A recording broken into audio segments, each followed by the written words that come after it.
The book of Judges. So remember, after Joshua led the tribes of Israel into the promised land, he called them to be faithful to their covenant with God by obeying the commands of the Torah. And if they do this, they will show all the other nations what God is like. So Judges begins with the death of Joshua and basically tells the story of Israel's total failure. The book's name comes from the type of leaders Israel had in this period. Before they had any kings, the tribes were all governed by these judges. Now, don't think of a courtroom. These were regional, political, military leaders, more like a tribal chieftain. And you need to be warned, the book of Judges is very disturbing and violent. It tells the tragic tale of Israel's moral corruption, of its bad leadership, and basically how they become no different than the Canaanites. But this sad story is also meant to generate hope for the future, and you can see this in how the book's designed. There's a large introduction that sets the stage for Israel's failure as they don't drive out the remaining Canaanites. Then the large main section of the book has stories about the growing corruption of Israel's judges, and the progression here shows how Israel's leaders go from pretty good to okay to bad to worse. The concluding section is really disturbing and shows the corruption of the people of Israel as a whole. So let's dive in and we can explore each part a bit more. The opening section begins with the tribes of Israel in their territories in the Promised Land. And while Joshua defeated some key Canaanite towns, there was still a lot of land to be taken and lots of Canaanites living in those areas. And so chapter 1 gives a long list of Canaanite groups and towns that Israel just failed to drive out from the land. Now, remember, the whole point of driving out the Canaanites was to avoid their moral corruption and their way of worshiping the gods through child sacrifice. God had called Israel to be a holy people, and that does not happen. Chapter 2 describes how Israel just moved in alongside the Canaanites and adopted all their cultural and religious practices. And it's right here that the story stops. For nearly a whole chapter, the narrator gives us an overview of everything that's about to happen in the body of the book. This part of Israel's history, the narrator says, was a series of cycles moving in a downward spiral. So Israel became like the Canaanites, and so they would sin against God. So God would allow them to be conquered and oppressed by the Canaanites, and eventually the Israelites would see the error of their ways and repent. So God would raise up a deliverer, a judge from among Israel who would defeat the enemy and bring about an era of peace. But eventually Israel would sin again, and it would all start over. This cycle provides the literary design and flow for the next main section of the book. It gets repeated for each of the 6 main judges whose stories are told here. Now, the stories of the first 3 judges, Othniel, Ehud, and Deborah, they are epic adventures. They're also extremely bloody stories. Either the judge themselves or people who help the judge, they defeat their enemies and deliver the people of Israel. The stories about the next 3 judges are longer, and they focus in on the character flaws of the judges, which get increasingly worse. So Gideon, he begins pretty well. He's a coward of a man, but he eventually comes to trust that God can save Israel through him. And so he defeats a huge army of Midianites with only 300 men carrying torches and clay pots. But Gideon has a nasty temper, and he murders a bunch of fellow Israelites for not helping him in his battle. And then it all goes downhill from there. He makes an idol from the gold that he won in his battles. And then after he dies, all Israel worships the idol as a god, and the cycle begins again. The next main judge is Jephthah, who's something of a mafia thug living up in the hills. And when things get really bad for Israel, the elders come to him begging for his help. And Jephthah was a very effective leader. He won lots of battles against the Ammonites, but he was so unfamiliar with the God of Israel, he treats him like a Canaanite god. He vows to sacrifice his daughter if he wins the battle. This tragic story, it shows just how far Israel has fallen. They no longer know the character of their own God, which leads to murder and to false worship. The last judge, Samson, is by far the worst. His life began full of promise, but he has no regard for the God of Israel. He was promiscuous, violent, and arrogant. He did win brutally strategic victories over the Philistines, but only at the expense of his own integrity, and his life ends in a violent rush of mass murder. Now, a quick note here. You'll notice a repeated theme in the main section of the book, that at key moments, God's Spirit will empower each of these judges to accomplish these great acts of deliverance. Now, the fact that God uses these really screwed up people doesn't mean he endorses all or even any of their decisions. God is committed first and foremost to saving his people, but all he has to work with is these corrupt leaders. And so work with them he does. This whole section is designed to show just how bad things have gotten. You can't even tell the Israelites and the Canaanites apart anymore, and that's just the leaders. The final section shows Israel as a whole hitting bottom. There are two tragic stories here, and they are not for the faint of heart. They're structured by this key line that gets repeated 4 times at the close of the book. In those days, Israel had no king, and everyone did what was right in their own eyes. The first story is about an Israelite named Micah who builds a private temple to an idol, and that gets plundered by a private army sent from the tribe of Dan. So they come and they steal everything, and then they go and burn down the peaceful city of Laish and murder all of its inhabitants. It's a horrifying story. When Israel forgets its God, might makes right. The final story of the book is even worse. It's a shocking tale of sexual abuse and violence, which all leads to Israel's first civil war. It's very disturbing. And that's the point. These stories are meant to serve as a warning. Israel's descent into self-destruction is the result of turning away from the God who loves them and saved them out of slavery in Egypt. And now Israel needs to be delivered again from themselves. The only glimmer of hope in this story is found in this repeated line in the last part of the book. It actually forms the last sentence of the story. Israel has no king. And so the stage is set for the following books to tell the origins of King David's family, the book of Ruth, and also the origins of kingship itself in Israel, the book of 1 Samuel. But the story of Judges has value as a tragedy. It's a sobering explanation of the human condition, and ultimately it points out the need for God's grace to send a king who will rescue his people. And that's the book of Judges.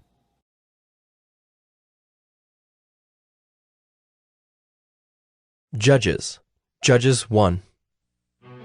After the death of Joshua, the people of Israel inquired of the Lord, "Who shall go up first for us against the Canaanites to fight against them?" The Lord said, Judah shall go up. Behold, I have given the land into his hand. And Judah said to Simeon his brother, Come up with me into the territory allotted to me, that we may fight against the Canaanites.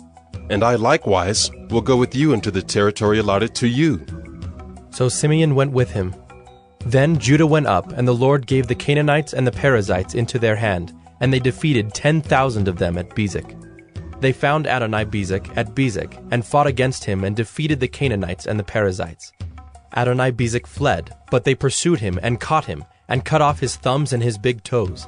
And Adonai-Bezek said, 70 kings with their thumbs and their big toes cut off used to pick up scraps under my table, as I have done. So God has repaid me. And they brought him to Jerusalem, and he died there. And the men of Judah fought against Jerusalem, and captured it, and struck it with the edge of the sword, and set the city on fire. And afterward the men of Judah went down to fight against the Canaanites who lived in the hill country, in the Negeb, and in the lowland. And Judah went against the Canaanites who lived in Hebron. Now the name of Hebron was formerly Kiriath Arba. And they defeated Sheshai, and Ahiman, and Talmai. From there they went against the inhabitants of Debir. The name of Debir was formerly Kiriath Sepher.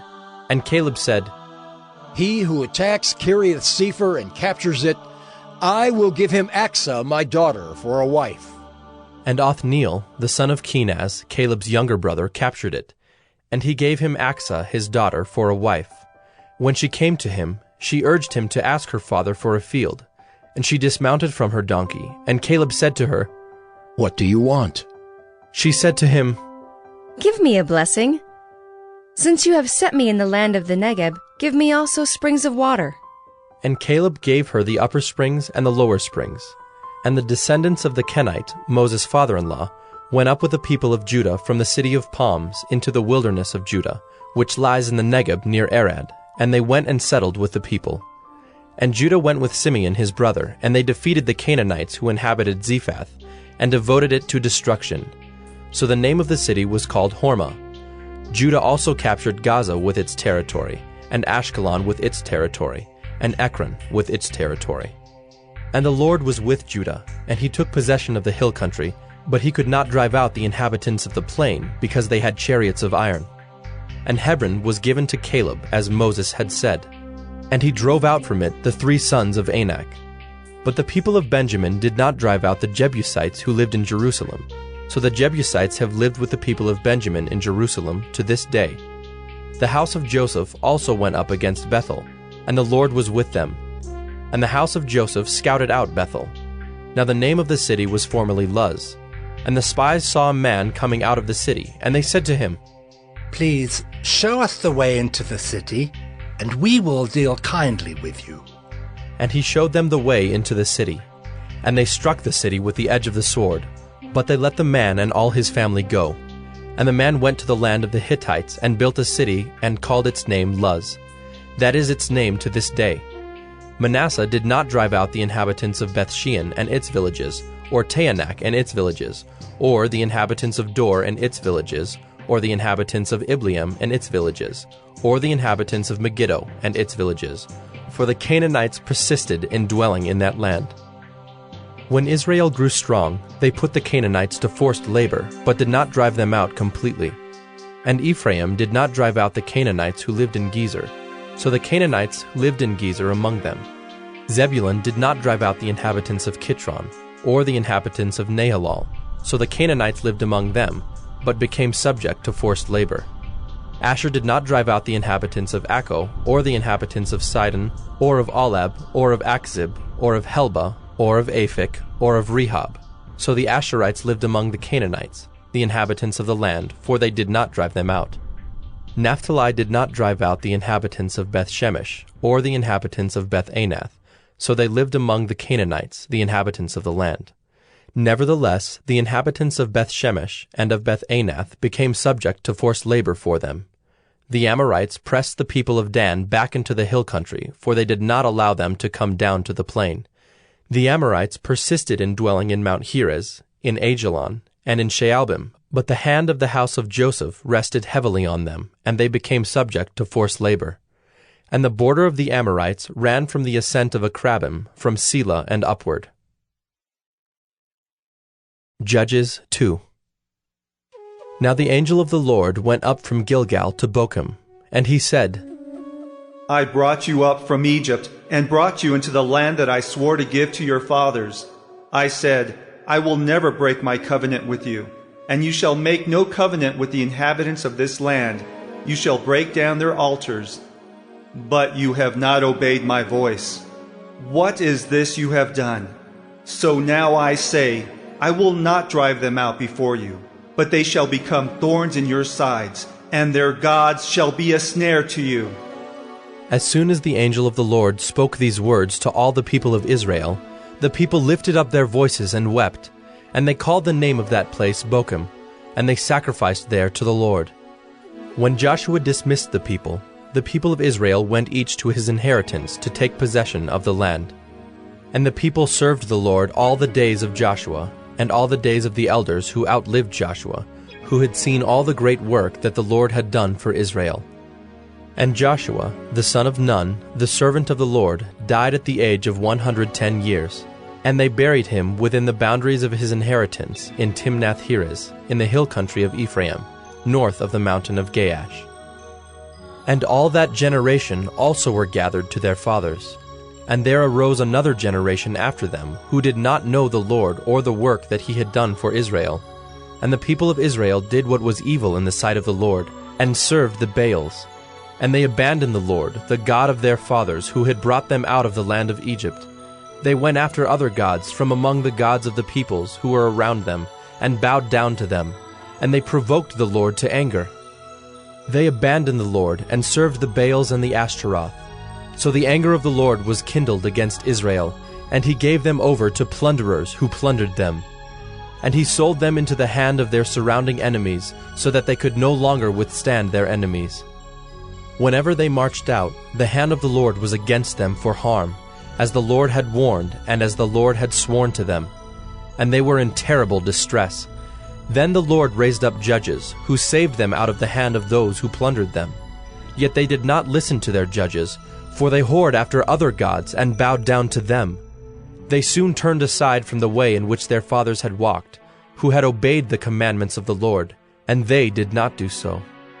Whenever the Lord raised up judges for them, the Lord was with the judge, and he saved them from the hand of their enemies all the days of the judge. For the Lord was moved to pity by their groaning because of those who afflicted and oppressed them.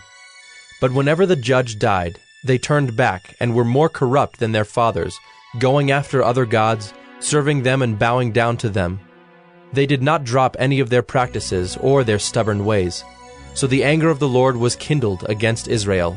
And he said, Because this people has transgressed my covenant that I commanded their fathers and have not obeyed my voice, I will no longer drive out before them any of the nations that Joshua left when he died, in order to test Israel by them, whether they will take care to walk in the way of the Lord as their fathers did or not.